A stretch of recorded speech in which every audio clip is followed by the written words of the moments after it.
Have you ever been on a really great team? A project that's just clicking, and then a new person joins.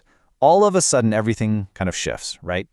Well, the exact same thing happens in business partnerships, but obviously, the stakes are way, way higher. So what's the playbook when a business has to change its lineup? Let's break it all down. Here's how we're going to tackle this. First, we'll get into the why and when of partnership changes and talk about the 4 big triggers. Then we're going to dive into the nitty-gritty numbers, how you reslice the profit pie, how you figure out what the original partners are giving up, and maybe the most interesting part, how you put a price tag on a great reputation. Just think about it like a championship sports team. They decide to bring in a new superstar player. Do they just keep playing the same old way? No way. Roles have to change, the plays get redrawn, and even how they share the spotlight has to be totally reworked. It is the exact same thing in business. You can't just add someone to a successful partnership and expect everything to stay the same. You gotta rewrite the rules. Okay, first up, let's get our terms straight. What are we actually talking about when we say a partnership gets restructured? The official term for this is reconstitution. And I know it sounds super formal, but the idea is actually pretty simple. Basically, any change to the partnership agreement means the old deal is over and a brand new one has to be created. The business itself keeps going, of course, but the actual relationship and the rules between the partners, that gets a complete reset. So what kind of events actually force you to hit that reset button? Well, let's look at the 4 most common triggers for a reconstitution. You've got 4 main ones. The first, and the one we're really going to focus on, is bringing a new partner into the fold. But it also happens if the existing partners just decide to change how they split the profits, or if a partner decides to retire. And of course, it also happens in the sad event that a partner passes away. Any of these things means it's time for a new agreement. All right, Section 3. This is where things get real. When that new partner comes on board, how in the world do you reslice the profit pie so that everybody feels like they're getting a fair piece? Let's use a classic example. We've got 2 partners, Anil and Vishal. They split profits with a 3-to-2 ratio. So for every $5 of profit the company makes, Anil gets 3 and Vishal gets 2. Simple enough.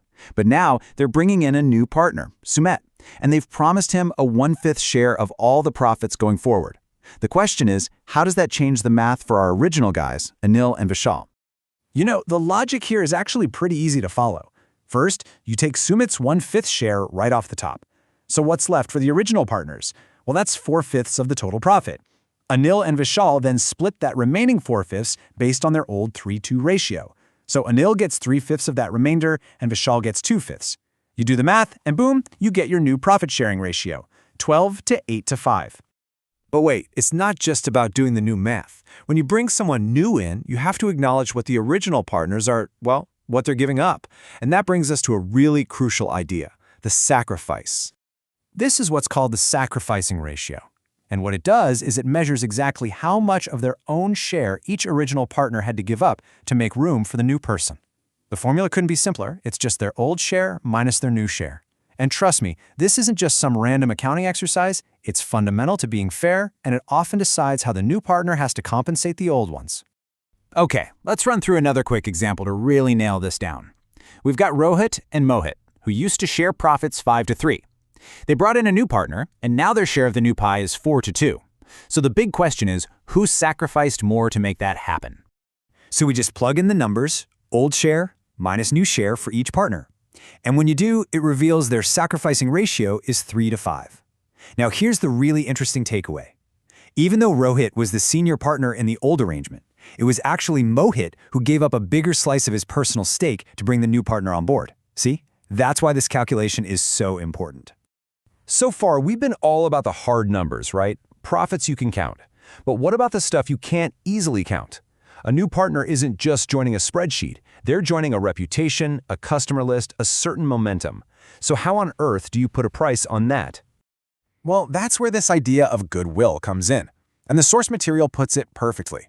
It's the value of a firm's future excess earnings. That's all the profit you make above and beyond what a brand new, unknown company could ever hope to make. It's literally the dollar value of having a great name and a solid track record.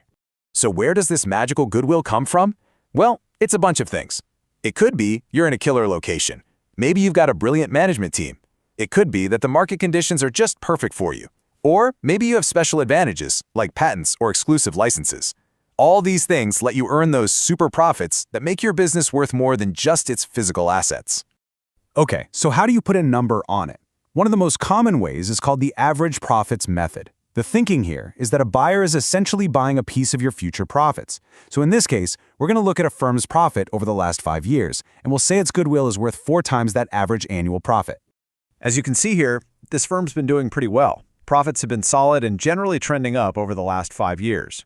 All we do is add up those 5 profit numbers and divide by 5. That gives us an average yearly profit of 438,600 rupees. And here's the final number. We take that average profit we just calculated, the 438,600, and we multiply it by that 4 years purchase we agreed on. The value of this firm's goodwill? Over 1.7 million rupees. That's the price of admission.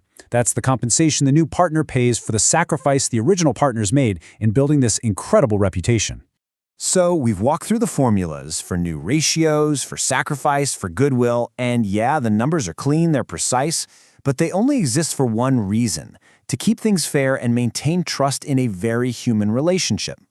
So the real question all this math leaves us with is this: in any partnership, how do we use the clarity of the numbers to actually make the human foundation even stronger? That's something to think about.